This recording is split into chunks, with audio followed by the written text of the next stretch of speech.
Hello and welcome to your 4:30 Salford Now update. I'm Hannah Patterson. And I'm Owen Adams. Here's what's coming up on today's show. We visit Salford Red Devils women's team to see what they've got to say about their big semi-final win. Keir Starmer lays out his plans to win the next election at the Labour Party conference. And we see what local businesses thought of the Chancellor's mini-budget plans. Salford Red Devils.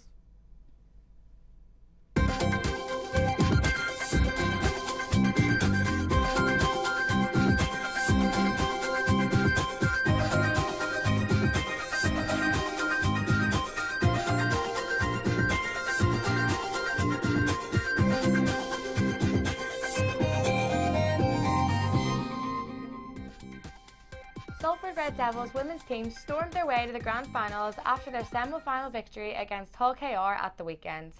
They have said they're ready to inspire more young women to take up the sport. Our reporter Polly Luscombe visited the hopeful champions as they prepare for their biggest game yet.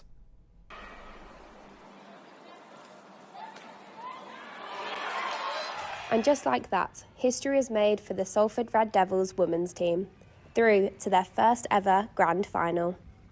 Literally this time last year we weren't a team. I think it was around about now that they announced that they were setting up a team and trials were happening. From strangers to family, not only is this a huge moment for the team, it is also a great achievement for the local community. As a local girl, I'm from Salford myself. I've played for years. To be able to get into a grand final is a massive achievement. It didn't exist when I played, so it's exciting for the community, it's exciting for the club, and it's especially exciting and rewarding for the girls. They've had an epic season. Losing one game all season is unknown. They took some big hits and they just deserve everything they get on Sunday. It is also hoped they'll inspire future generations of girls to play rugby in Salford, changing the future of the sport for women. For them to see a set of girls who are great role models, hard-working, they play a good standard of rugby. We've got girls that are coming down to sessions, they've got signing autographs and having shirts signed. That's such a wonderful thing to see, that we are essentially building a generation of women rugby players here in Salford. If the women win on Sunday, they will have won all 3 titles in their league this season. Most of the girls told me a very similar response to how they are feeling ahead of Sunday's grand final. To say this is our first season and we're looking to do the treble, that's pretty mint. I don't think many other places can say they've done that. The final will take place this Sunday against Alton Raidettes in Bradford, where the girls hope they can bring home the treble. I think, a cup final, a cup win, winning the actual league, and then obviously the grand final, it's just what dreams are made of, isn't it? Sir Keir Starmer has just spoke at the Labour Party conference in Liverpool. In his speech, he announced that Labour would strive for a cleaner, greener future for the UK. Mr Starmer also introduced his plans to create Great British Energy, a nationalised energy company that he said would create cheaper bills for the people of this country. The leader of the opposition also exclaimed how the public should never forgive the Conservative government for crashing the pound. Sir Keir Starmer further spoke of Labour plans to introduce 7,500 more medical students a year, as well as 10,000 more nursing placements if they gain power. In the last few moments, Labour MP for Salford and Eccles, Rebecca Long-Bailey tweeted, "Great to hear this today. The roots, cheaper bills, energy, security and environment sustainability is public ownership." She continued, "Well done. Also, hats off to those who campaigned hard for this. Next up needs to be energy supply and distribution networks to bring bills down." Amidst this cost of living crisis, the Chancellor announced some bold tax cuts in his mini-budget on Friday. Our reporter Lois James spoke to business owners in Monton about their thoughts on how it would affect their business. Today marks 3 weeks since Liz Truss was appointed Prime Minister. Her recent mini-budget has brought forward letters of no confidence from fellow Tory MPs stating that they fear the economy may crash. Her harsh tax cuts mean for households and businesses that the Treasury will be borrowing around £100 billion a year for the next few years. This is around £60 billion more than originally anticipated. The Prime Minister has faced harsh criticism for her tax cuts, stating that they will disproportionately benefit the rich, but has stated that she's willing to be unpopular in order to grow the economy. Let's go speak to some local businesses and see what they've got to say. So the shop at the moment for oats and honey, That's still been keeping busy. I think people are happy to go out and do things and spend money that way. But for and we also own Booze and Burn candles, and the online sales for that have been much quieter. I think people are just worried about spending money on just like products for themselves, but they're happy to spend on experiences, seeing friends, making things like that. But hopefully it'll pick up. And what would you have liked to have seen in the mini budget? I mean, I feel like they do definitely need to like freeze the energy prices and everything like that, because it's just not sustainable. Like, so many small businesses will definitely have to close with the current like forecast at the minute for how much everything's going to increase. I think if we were to stop any single person on the street and ask how do we solve this problem, it's a windfall tax on the energy companies. But that does not get Liz Truss into power. Does not get her voted by the rest of the Conservatives. So she doesn't do that. So and that's the biggest frustration. Monthly costs have gone up, and all our suppliers are putting the costs up as well.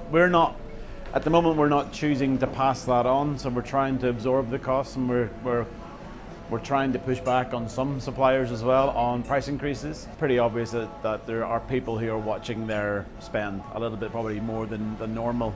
And finally, do you have faith in our new Prime Minister? I mean, I don't have much faith in many politicians, but hopefully she'll be different. You never know. No, not at all. No, absolutely not, no. It's been almost a year since we first heard of people getting spiked through injections, which brought the movement of Girls' Night In. Although the conversation has dialed down since then, there has been a change on how this is handled. And bouncers and everything wouldn't do anything.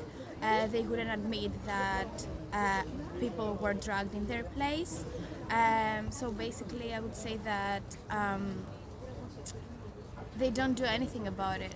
If they had like more posters about the actual spiking with needles, because they don't have very much awareness about it in the actual clubs, so I think that could help make people feel more safe as well.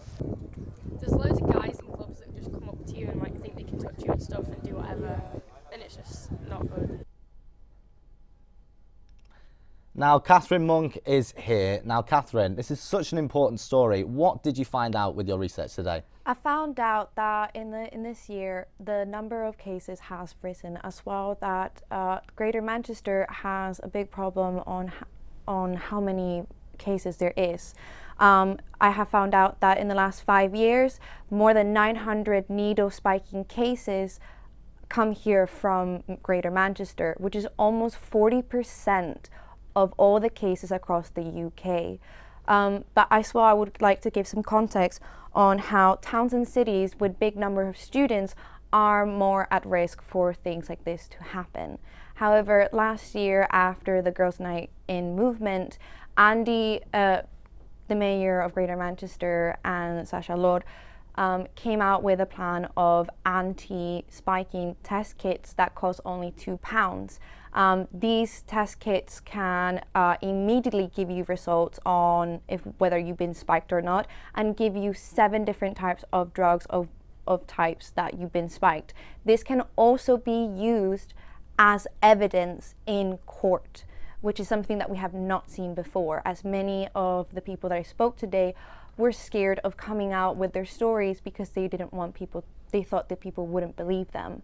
The only problem is that I have seen is that many actually didn't know about this anti-kit scheme. They didn't know that it existed, and they didn't know how it actually worked. Most of the time they talk to me about Ask for Angela, which is actually another scheme that came out actually in 2017. So most that I have found out from today is that not a lot has been done to show people how to protect themselves or how they can help themselves when they get spiked or when they believe they've been spiked. And has there been any other methods on how to prevent this from happening? Not really. For now, what I have found is the Ask for Angela scheme, which is a scheme that came out in 2017 about to protect people from violent dates and things like that, but mostly only the £2 anti-test, spiking test that came out, but not a lot of propaganda about it or advertisement about it. Well, thank you very much, Catherine, for that. Today is World Tourism Day. Our reporter Ben Rudd went to a local business in Salford to find out how much tourism has improved around Salford. You might not think it by the weather, but Manchester has solidified itself as England's second best tourist destination behind London. According to Statista, Manchester has earned over £333 million in international spending in 2021. That's over £100 million more than Edinburgh, who stand third. As it's National Tourism Day, I spoke to the Dockyard's duty manager Callum about why the tourism has improved so much in Salford. I come down from South Wales originally, so like tourism around there is not very big. So coming up to a more diverse city like Manchester and stuff, you really do notice how different things are. And like I said, I think Manchester especially is doing it very well. The whole of the north actually seems to be a lot more welcoming and accepting, I think. Not that other places aren't, just from what I've noticed from my time up here, the whole of the north seems to have a lot more tourism than other places in the UK. Everyone seems to be realising that the north is really good. Everybody seems to love the north now, so more and more people are coming to visit all the different cities up here, Leeds, Liverpool, Manchester, everywhere. They've all got good things going for them, and they're all very welcoming and accepting places from my experience anyway, so hopefully that will continue, and in terms of the cities themselves and just the whole of the UK, basically we'll keep finding ways to bring more tourism in and get people interested in coming over and seeing all of these things that we have to offer. It's now time to sing and trout and let it all out, as Salfordians were encouraged to climb aboard the Fisherman's Boat at the Quays today as the new cast of the hit musical Fisherman's Friends performed songs from the show. Our reporter Georgia Lynch climbed aboard the boat to get involved with fun and even a few sea somethings. Well, let's stop carping on and see how Georgia got on.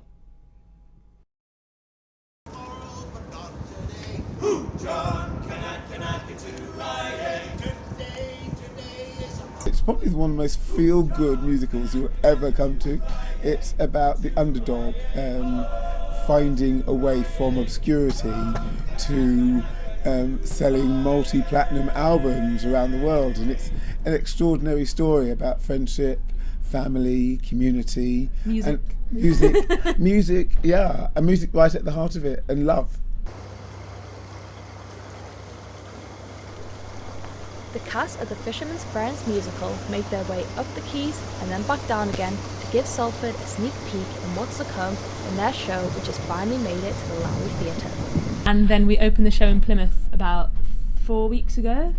We did a week in Plymouth, a week and a half in Plymouth, Birmingham. We've just come from Cheltenham and now we're here in the Lowry for a week. And Salford born and bred performer Parissa Shamir, who plays Alwyn in the show, is confident they can impress an audience which is 300 miles away from where it's set. I mean, yeah, it's been interesting because so we did a development run of the show last year in Cornwall, and obviously there it's a show from there, so the audiences in Truro absolutely loved it. And then we opened the show in Plymouth, also in the southwest. Yeah. So we kind of never taken the show out of there before, and it was really interesting when we went to Birmingham to be like, I wonder how this is going to be received. It's actually been received really well, which is so great because, as Anton was saying, like, it is such a feel-good story. Yes. There's so much heart, there's so much soul, there's so much joy. The music is incredible, and like, it's so great to get to share that and to see it kind of resonate with other people. So, as the cast warm up their voices and get into costume, they're hoping that the week's worth of shows from the 27th of September to the 1st of October go swimmingly, and that they are the best catch that the Lowry has made this year.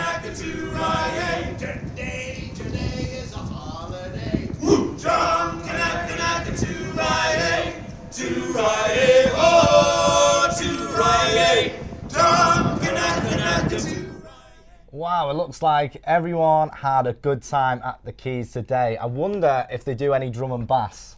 Owen, stop it. You're giving me a headache. That's the best one of the day. That is really the best one of the day. I can't believe that you took that. That was really shellfish of you. Shellfish? Yeah? Well, now you're making more puns and you're fishing for compliments here. Yeah. Oh! I can't believe it. You're actually beating me at this. It's what I do. These puns are cod awful, you know? Cod off. If you like these puns, you can get in touch at Salford Now and you can let me know if you like the fish puns. Well, that is all we have time for today. This was your Salford Now 4:30 update. I'm Hannah Patterson. And I'm Owen Adams. Goodbye.